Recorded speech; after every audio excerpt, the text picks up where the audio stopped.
Smart and legal guidance. Download the application now. नमस्कार दोस्तों, आज इस वीडियो के अंदर मैं एक डिवोर्स केस के बारे में आपको बताना चाहता हूं कि यहां पर आपको अभी रिसेंटली न्यूज में दिखा होगा कि दिल्ली कोर्ट ने शिखर धवन को अपना डिवोर्स वाइफ से ग्रांट कर दिया है। अब यहां पर कुछ फैक्ट्स हमारे को समझने पड़ते हैं जो हमारे एक डेली लाइफ के लिए बहुत ज्यादा इंपॉर्टेंट बन जाते हैं। जैसे कि अगर कोई भी हस्बैंड हो या अगर कोई भी वाइफ होती है तो उनको अगर डिवोर्स चाहिए होता है तो ज्यादातर केसेस में ये देखा जाता है कि यहां पर ग्राउंड बनाया जाता है मेंटल क्रुएल्टी का, फिजिकल क्रुएल्टी का, यानी कि क्रुएल्टी का ग्राउंड बनाया जाता है डिवोर्स ग्रांट करवाने के लिए। और ये बहुत ज्यादा एक तरीके से पॉपुलर ग्राउंड है, आप ये समझ लीजिए डिवोर्स पाने के लिए। आप जितने भी केसेस देखोगे वहां पे एक ग्राउंड क्रुएल्टी का तो आपको 110% मिलेगा ही मिलेगा। तो आपको जब ये शिखर धवन का हमने केस पढ़ा था तो उसके अंदर भी हमारे को क्रुएल्टी के बेस पे ही यहां पे अपना डिवोर्स ग्रांट करा है।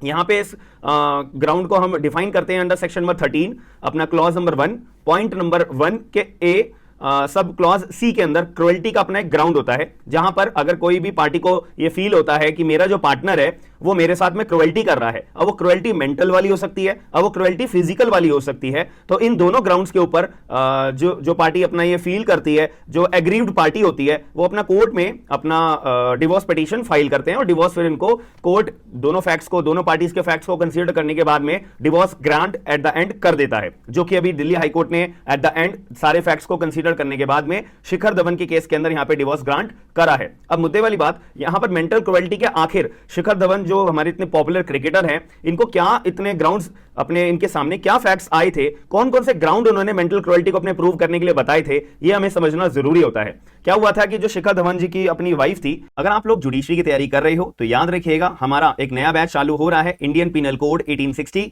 12 अक्टूबर 2023 सुबह 11 बजे। याद रखिएगा 3 क्लासेस आपको बिल्कुल फ्री मिलेंगी ट्रायल के बेसिस पे, एप्लीकेशन के ऊपर ही। यहां पे आपको लिंक्स प्रोवाइड हो जाएंगे, सारी की सारी डिटेल्स मैं आपको वीडियो के एंड में प्रोवाइड कराऊंगा। इनकी जो वाइफ थी ना, इनकी ऑलरेडी किसी अन्य व्यक्ति के साथ में पहले कभी शादी हुई थी, फर्स्ट मैरिज जिसे हम कहते हैं। इनसे फर्स्ट मैरिज से 2 डॉटर्स का जन्म हुआ था। ये 2 डॉटर्स ऑस्ट्रेलिया में रह रही थी। उसके बाद जो शिखर धवन की अभी वाइफ थी, एक्स वाइफ, इनकी जब अपनी फर्स्ट मैरिज हुई थी उसका फिर डिवोर्स हो गया था।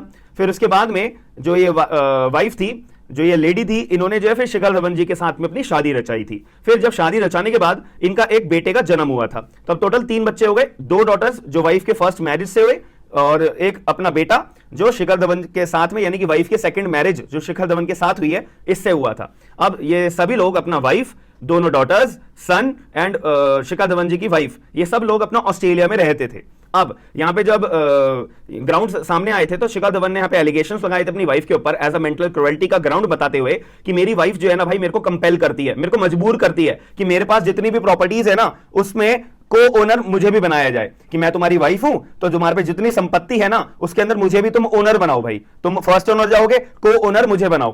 तो ये इसके लिए मजबूर किया जाता था, ऐसा शिखर धवन ने अपना ग्राउंड पेश करा।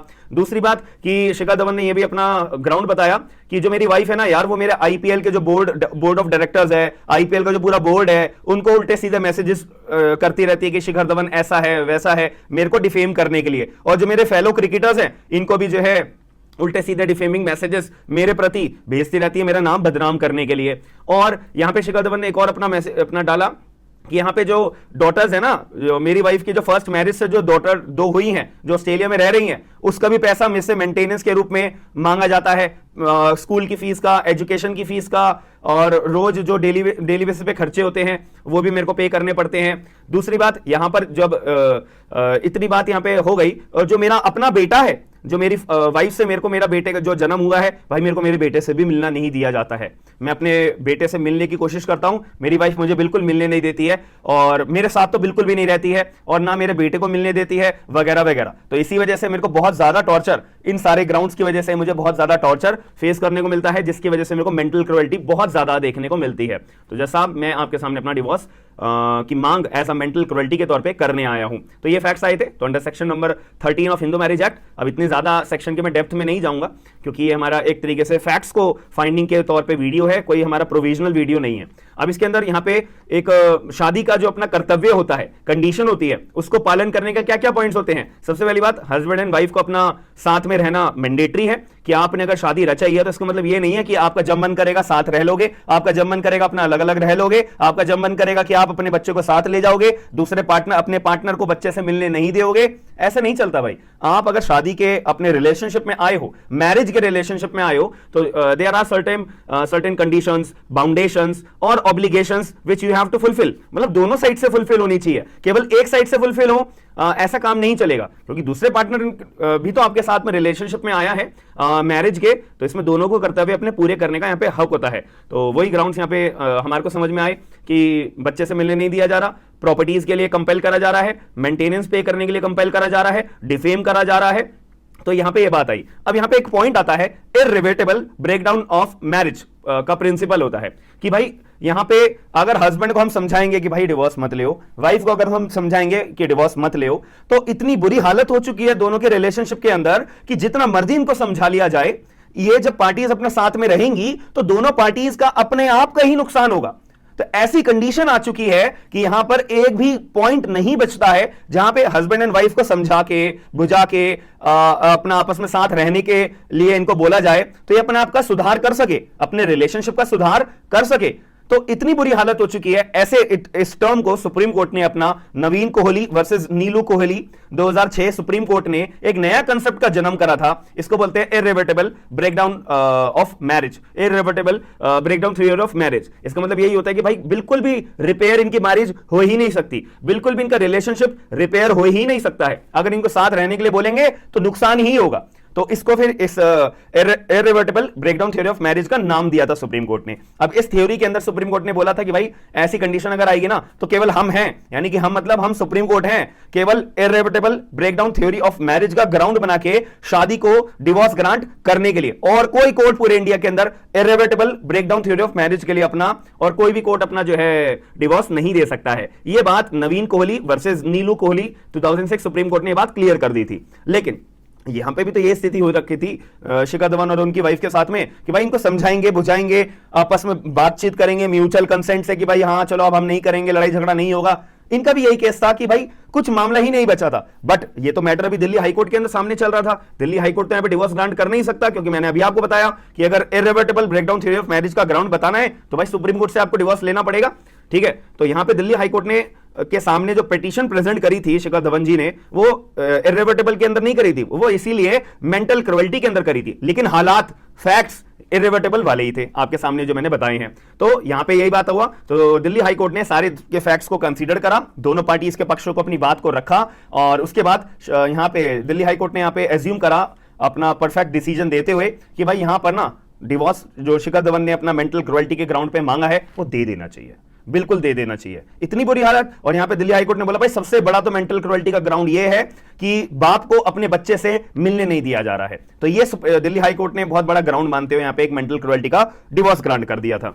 फिर इसके बाद यहां पर अब बच्चों की बात आ जाती है। यार शिखर धवन अपना जो बच्चे से मिलना चाह रहा है, वाइफ मिलने नहीं दे रही है, तो इस केस के अंदर यहां पे शिखर धवन को तो अपने बच्चे की कस्टडी भी मांगनी चाहिए थी कि जैसा मेरे को मेरी कस्टडी अपने बच्चे से चाहिए वगैरह वगैरह। तो कस्टडी क्यों नहीं मांगी? यहां पे एक फैक्ट आ जाता है कि वाइफ ने ना ऑलरेडी ऑस्ट्रेलिया की कोर्ट में वाइफ की कस्टडी मेरे पास ही रहे, यानी कि वाइफ के पास ही रहे, यहां पे ऑस्ट्रेलिया कोर्ट में ऑलरेडी अपना पिटीशन फाइल करके अपने फेवर में ये पहले डिक्री करवा ली थी। अब इसी वजह से शिखर धवन अगर दिल्ली हाईकोर्ट में कस्टडी की पिटीशन डालता ना, अगर दिल्ली हाईकोर्ट ये भी बोल देता कि भाई ठीक है शिखर धवन, तुम्हारे बच्चे की जो लड़के की जो तुम्हारी कस्टडी है ना हम तुम्हें देते हैं, लेकिन ऐसे थोड़ी ना मिलती, क्योंकि बच्चा तो रह रहा है ऑस्ट्रेलिया में। अब ऑस्ट्रेलिया वाले कोर्ट कहेंगे हम पागल हैं यहाँ पे कि हमने जो पिटीशन अपनी ग्रांट करी है वाइफ के फेवर में, और दिल्ली हाईकोर्ट कह रहा है कि वाइफ फादर के अपने फेवर में ग्रांट करो।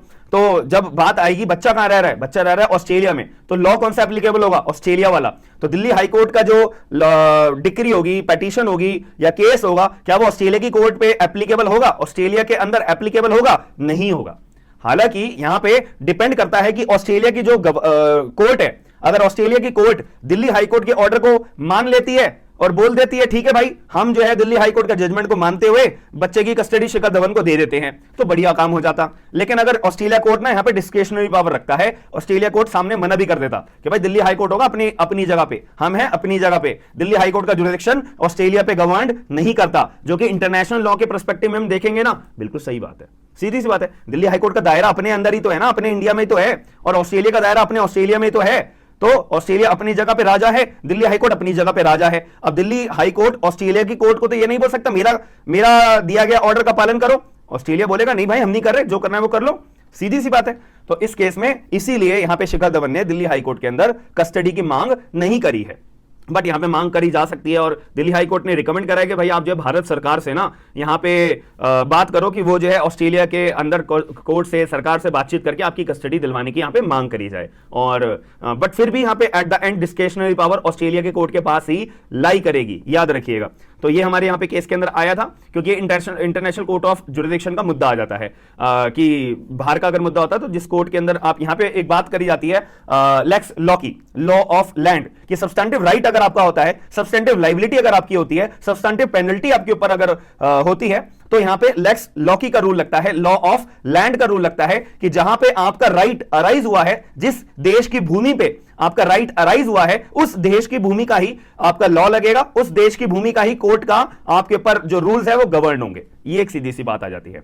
तो आई होप आपको पूरी वीडियो के अंदर मैंने जो ग्राउंड्स बताए हैं एंड फाइनली बच्चे की कस्टडी के ऊपर, डिवोर्स के ऊपर, मेंटल क्रुएल्टी के ऊपर और इररिवर्सिबल ब्रेकडाउन थ्योरी के ऊपर, केस लॉ के ऊपर, नवीन कोहली वर्सेस नीलू कोहली 2006, ये सारी कहानी आपको सारी बहुत इंटरेस्टिंग तरीके से समझ में आ गई होगी। अगर आप लोग जुडिशरी की तैयारी कर रहे हो तो याद रखिएगा 12 अक्टूबर सुबह 11 बजे डेली हमारी लाइव क्लासेस और रिकॉर्डेड क्लासेस आपको इंडियन पिनल कोड 1860 की मिलेंगी। रैंकर्स बैच, हम एक नया बैच लॉन्च कर रहे हैं जिसमें आपको 3 क्लासेस बिल्कुल फ्री मिलेंगी और केवल 1500 रुपीज में आपको पूरा का पूरा कंप्लीट एक्ट मिलेगा, जिसमें प्रीलिम्स की तैयारी, मेंस की तैयारी और जो मेंस के आपको नोट्स मिलेंगे वो कंप्लीट क्वेश्चन आंसर फॉर्म की तरह मिलेंगे। और अगर आपको डेमो क्लासेस के ऊपर देखनी है तो 3 क्लासेस फ्री हैं और नोट्स कैसे मैं प्रोवाइड कराऊंगा आपको मेंस पर्सपेक्टिव के तौर पे, वो भी मैंने एप्लीकेशन के ऊपर, जब आप बैच के ऊपर जाओगे वहां पे आपको फ्री कंटेंट के अंदर आपको एक नोट्स का सैंपल मिल जाएगा एक अपना जानकारी लेने के लिए। तो अगर आप लोग ये तैयारी कर रहे हो ना जुडिशरी की, तो सबसे जरूरी है इन बैचेस को ज्वाइन करना। और आपको लगता है यार मेरे को ना इंडियन एविडेंस एक्ट में मेरे को बहुत ज्यादा वीकनेस है,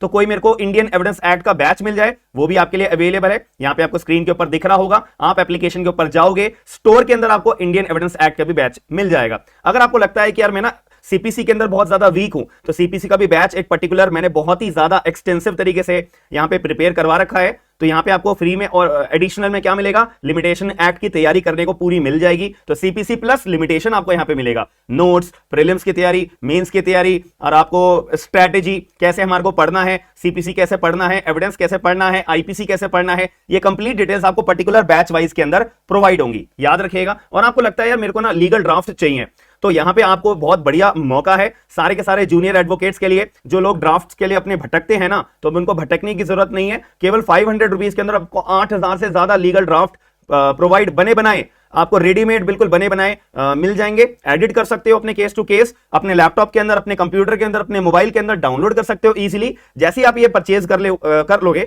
आप हमारे को एप्लीकेशन पे एक बारी मैसेज भेज देना कि सर हमने बैच खरीद लिया है, आप हमारे को गूगल ड्राइव का लिंक दे दो। हम आपको गूगल ड्राइव का लिंक दे देंगे, उस लिंक का इस्तेमाल करके आप अपने लैपटॉप पे, पीसी पे, मोबाइल पे सारे लीगल ड्राफ्ट वर्ड की फॉर्म में डाउनलोड करके अपना एडिट भी कर सकते हो अपना केस टू केस के ऊपर। और आपको लगता है कि मैं अभी AIB 18 की तैयारी कर रहा हूं, तो AIB 18 के लिए हमारे को PYQs की जरूरत होती है। केवल 215 रुपए के अंदर आपको मैंने सारे के सारे AIB के अपने ऑफिशियल क्वेश्चन पेपर्स, आंसर्स सारे प्रोवाइड करा दिए हैं आपको PYQs की अपनी तैयारी के लिए, जो बहुत ही ज्यादा बेनिफिशियल रहेंगे, याद रखिएगा। और आपको यहां पे एप्लीकेशन डाउनलोड करने का फायदा क्या है, मेरे को कोई बैच नहीं खरीदना, मेरे को कोई कोर्स नहीं खरीदना, तो मैं एप्लीकेशन डाउनलोड क्यों करूं? इसलिए करोगे क्योंकि यहां पे आपको फ्री कंटेंट, बहुत ही ज्यादा अच्छा मटेरियल मिलता है। दूसरी बात, जो भी डेली एग्जाम्स आते हैं, नोटिफिकेशन आती है, जॉब्स आती हैं, उसकी सबसे पहली नोटिफिकेशन आपको एप्लीकेशन के जरिए प्रोवाइड हो जाती है। और ऑफिशियल नोटिफिकेशन का PDF भी आपको जो है एप्लीकेशन के अंदर प्रोवाइड हो जाता है। फ्री मॉक टेस्ट आपको देने हैं, वो भी आपको प्रोवाइड हो जाते हैं। फ्री लीगल जीके के नोट्स चाहिए PDF के अंदर, ताकि मेरे को PDF के अंदर मैं अभी कहीं ट्रैवल कर रहा हूं, डायरेक्ट एप्लीकेशन ओपन अप करूंगा और फ्री लीगल जीके के मैं PDF ओपन अप करूंगा, अपना रिवीजन चालू कर दूंगा। तो ये इस चीज के लिए भी आपके लिए एप्लीकेशन बहुत ही ज्यादा इंपॉर्टेंट है। पूरी मार्केट में सर्च कर लेना, ऐसी एप्लीकेशन इतनी सारी मटेरियल के साथ में आपको कहीं नहीं मिलेगी, याद रखिएगा। और एप्लीकेशन डाउनलोड जरूर करके अपना फायदा, अपना जो भी लगता हो वो अवेल जरूर करिएगा। आई होप आपको वीडियो लाइक जरूर करिएगा और वीडियो को शेयर करके लोगों को अवेयर जरूर करिएगा। सारे फैक्ट्स के बारे में आप लोग क्या अपना मानते हो, प्लीज कमेंट बॉक्स के अंदर जरूर बताइएगा कि डिवोर्स ग्रांट जो करा गया है वो सही करा गया है। वाइफ के ऊपर जो यहाँ पे जो वाइफ ने जो अपने एलिगेशंस, क्लेम्स शिखर धवन के ऊपर लगाए हुए थे, क्या वो किस हद तक सही थे या गलत थे, आप लोग अपना पॉइंट ऑफ व्यू जरूर बताइएगा। बाकी मिलते हैं नेक्स्ट वीडियो के अंदर। Thank you.